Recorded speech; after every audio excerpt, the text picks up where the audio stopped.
આપણે બધા જ આ પ્રક્રિયા કરી રહ્યા છીએ. હું જે પક્ષમાં છું એ 25 વર્ષથી પોતાની સ્ટોરી, પોતાનું નેરેટિવ, પોતાની વાત આ ગુજરાતની જનતાને ગળે ઉતારી ના શકી હોય તો જ વિપક્ષમાં હોય. એ જ પ્રમાણે આપણે એવું માનીએ છીએ કે 25 વર્ષથી આ પ્રક્રિયા કરનારા આપણે બધા આપણું નેરેટિવ, આપણી સ્ટોરી, આપણી વાત આપણા બહુજન વર્ગને ગળે ઉતારવામાં નિષ્ફળ છીએ. આ જો આપણે માનતા હોઈએ તો ફરી ક્યારેક કોઈ ઉતાવળ વગર 2-3 કલાક આપણે બેસીને એનું ચિંતન કરવું જોઈએ. મારી પૂર્વે જે ભાઈએ વાત કરી બહુ ઇમ્પોર્ટન્ટ વાત કરી કે જે આપણે બહુજન વર્ગ છે, ગુમંતુ સમાજવાદી, મદારી, દેવી પૂજક, રાવળ, કોળી, ઠાકોર, આદિવાસી, દલિત, આખો શ્રમજીવી વર્ગ છે.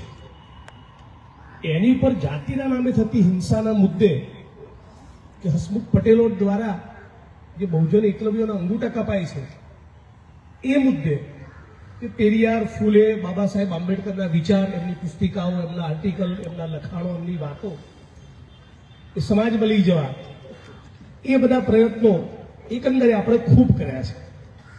અને એના કારણે એક સતત બહુજન મુવમેન્ટનો પ્રવાહ, આંબેડકરવાદી ચળવળની ધારા એ વહી રહી છે.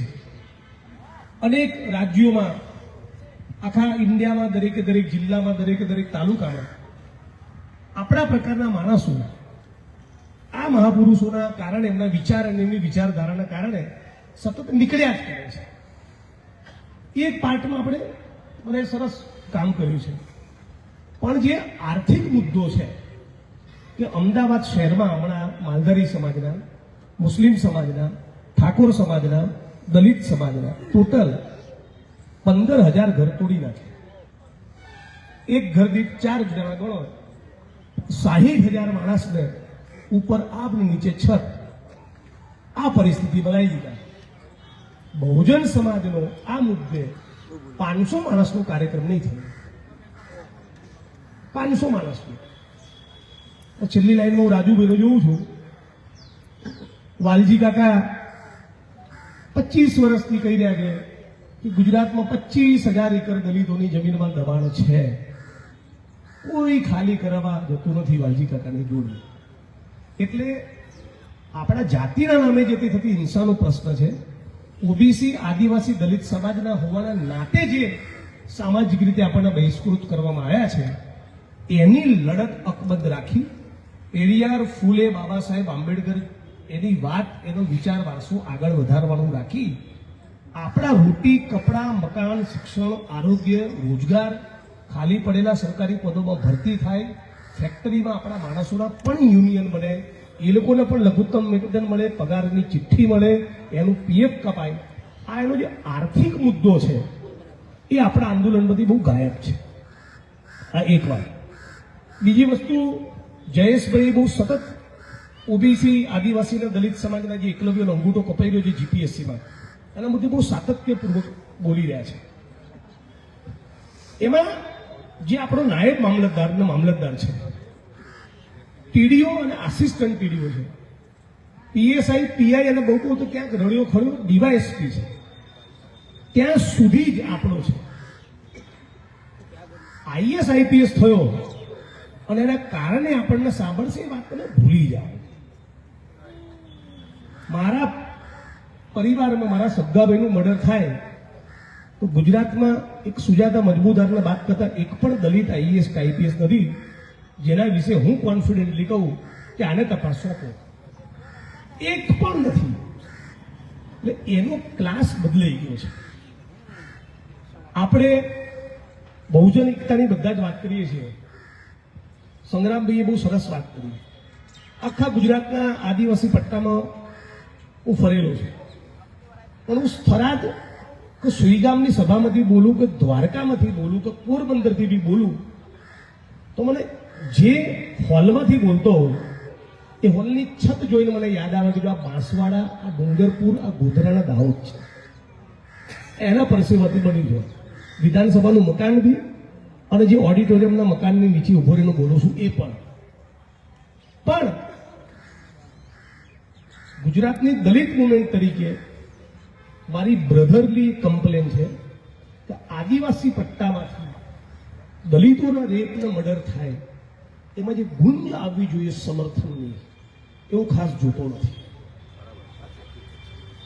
ધ્રાંગધ્રામાં, ચોટીલામાં, સાયલામાં, લીંબડીમાં, હળવદમાં, મોરબીમાં, ટંકારામાં, થરાદમાં, સુઈગામમાં અનેક દલિતોની લાશો ઉપાડી છે. એમાં જોરથી જય જવાહર કરીને 50 જણા અહીં બેઠા હોય 72 કલાકે. આવો કોઈ પ્રસંગ મને યાદ નથી 20 વર્ષમાં. એ જ પ્રમાણે દલિતોની જમીનના જે કબજા ખાલી કરવા બોટાદમાં, ભાવનગરમાં, જુનાગઢમાં, અમરેલીમાં, પાટણમાં, બનાસકાંઠાના, મહેસાણામાં ગયો. ત્યાં બહુજન મુવમેન્ટના ઓબીસી સમાજના સાથીઓ પણ ચલો અમે બી તમારી ભેગા, આ ના ચાલે, એ થતું નથી. મુસ્લિમ સમાજના માણસનું મોબ લિંચિંગ થાય તો ઘરે બેઠા બેઠા આપણું દિલ દુખાય છે. ઘરે બેઠા બેઠા આપણું દિલ ચોક્કસ દુખાય છે. એટલા સેક્યુલર આપણે છીએ, ન્યૂઝ ચેનલની પટ્ટી વાંચીને આપણને એવું થાય છે કે આ ખોટું થયું. પણ ત્યાં ઓબીસી અને આદિવાસી સમાજને જોડે લઈ એફઆઈઆર કરાવીએ જેને મુસ્લિમનો માર્યો છે અને એના આરોપીની ધરપકડ થાય ત્યાં સુધી ઊભા ના થઈએ. આવું મુસ્લિમ સમાજ સાથેનું ઇન્વોલ્વમેન્ટ પણ આપણું ખૂટે છે. એ જ પ્રમાણે આ ફરિયાદ કરનારા મુસ્લિમ મિત્રો 1000% સાથે, આ જ પ્રમાણે મુસ્લિમ સમાજ પણ દલિત સમાજ ઉપર કે અત્યાચાર થયો હોય અને ગચગચાઈને બેસી જતા હોય એવા પણ ખૂબ પ્રસંગો નથી. એટલે પહેલા તો આપણે દલિત, આદિવાસી, ઓબીસી, મુસ્લિમ સમાજમાં એકબીજાની પીડામાં વધારે સંનિષ્ઠ રીતે ઇન્વોલ્વ થઈએ. કોઈ જ નથી થતું ઇન્વોલ્વ, કોઈ નથી જ ગયા એવું પણ નથી. તમારામાંથી બધા અનેક 10 દાખલા ગણાઈ શકે. મુસ્લિમ સમાજના માણસો ગયા હોય, દલિત સમૂહ બી ગણાઈ શકે. પણ એનું જે ઇન્વોલ્વમેન્ટ છે આપણે વધારવાની ખૂબ જરૂર છે.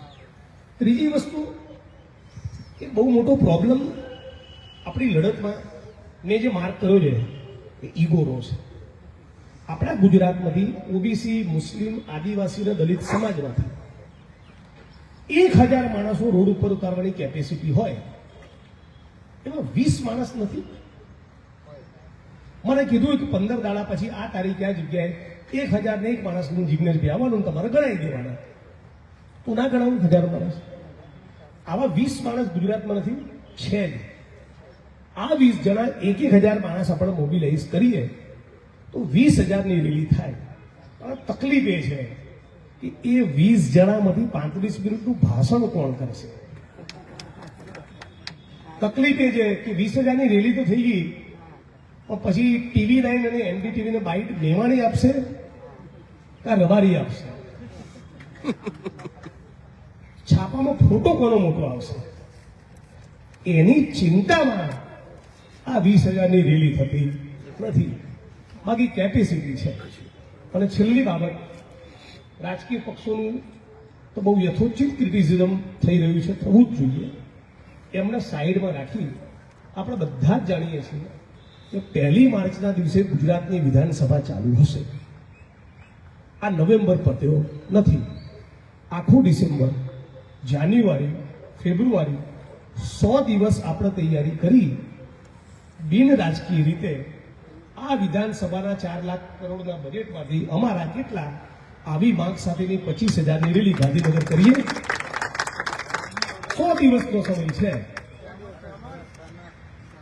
અને દર મહિને, દર વર્ષે આપણે જાણીએ છીએ કે વિધાનસભાનું સત્ર આવે છે અને કેક ઉપર ચોટેલી લાલ રંગની તૂટી ફૂટી એ મુસ્લિમ, આદિવાસી, ઘુમંતુ અને દલિતો અને ઓબીસી સમાજને મળે છે અને 15% કેક ખાય છે. આ જાણવા છતાં વિધાનસભાના સત્ર દરમિયાન આપણે કોઈ દાડો 1500 માણસ લઈને પણ જતા નથી. બજેટ બની જશે વહેલા તો આપણે ફેબ્રુઆરીની 1 તારીખે જઈને 20000 માણસો, 25000 માણસો, 50000 માણસો આપણે ના કહી શકીએ તો બોલો ભાઈ આ 4 લાખ કરોડના બજેટમાંથી અમારા કેટલા? બીજા વર્ષે બીજું માંગીશું, ત્રીજા વર્ષે ત્રીજું માંગીશું. અને 1000 માણસની કેપેસિટી વાળા એ જે 20 માણસો છે એ તાકાતથી એકદમ સંપૂર્ણ ભાતૃત્વ સાથે એકબીજાની મુઠ્ઠી પકડી રાખે. એટલે જ્યારે 20,000 ભેગા કરવાની જરૂર પડે ત્યારે કાફલો રેડી જ હોય. અને એમાં તૈયારી એવી રાખવાની કે 20 જણા એક સરખી સાઈઝની ખુરશીમાં બેસે. 20 જણાને 10 મિનિટ અને 11મી મિનિટ બોલવાની નહીં આપવાની. 20 સમાજમાંથી ડબ્બો ઉછાળીને નક્કી કરવાનું જેનું કાપલીમાં નામ ખુલે એ ટીવી 9 બાઈટ આપશે. પ્રેસ નોટમાં 20નું નામ. આ જો થાય તો આજે જ્યાં ઉભા છે એક સ્ટેપ આગળ વધીશું. 2008 પછી ગુજરાતમાં ઓબીસી, આદિવાસી, દલિત સમાજને, આર્મીના નિવૃત્ત જવાનોને 1 ઇંચ જમીન ફાળવતા નથી. તો કેકનો જે ટુકડો લેવો છે એ સત્તામાં આવે, આ બહુજન સમાજ પોતાની સ્વતંત્ર રાજનીતિ ઊભી કરે, પોતાનો સ્વતંત્ર પક્ષ દિવસ બનાવે અને એ ગાંધીનગરમાં અને દિલ્હીમાં બેસે. એ વાતના ધારો કે આજથી 10 વર્ષ થવાના હોય, સપોઝ કે 15 વર્ષ થવાના હોય, એની પહેલા જે બી બેઠા છે એની ઓછી પકડીને કંઈક તો કઢાઈએ અને પેલું સપનું જીવતું રાખીએ. તો વિધાનસભાનું સત્ર છે એની પહેલા આવા 20 માણસો આપણે બેસીએ, અથવા તો 40 જણા જે 500 માણસો ભેગા કરે એવા ભેગા થઈએ અને 1000ની કેપેસિટી વાળા ગુજરાતમાંથી 40-50 માણસો મળે, સરસ કાર્યક્રમ થાય. તો આટલા મારા વિચારો તમારી વચ્ચે રજૂ કર્યું. ખૂબ ખૂબ આભાર.